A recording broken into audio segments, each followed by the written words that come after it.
7, Quarter 4, Form B. Joan Bonneau, a 1984 U.S. Olympic marathon gold medalist, by Rena Ferrarelli, 1988. In 1984, the first women's marathon was introduced as an event at the Olympic Games.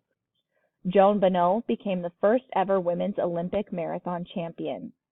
In this poem, a speaker describes Bonneau's famous race and win.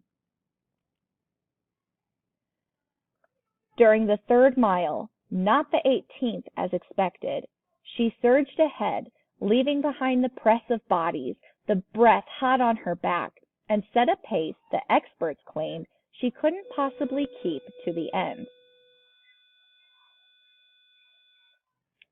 Sure, determined, moving to an inner rhythm, measuring herself against herself, alone in a field of 50, she gained the 26 miles of concrete, asphalt, and humid weather, and burst into the roar of the crowd to run the lap around the stadium at the same pace, once to finish the race, and then again in victory.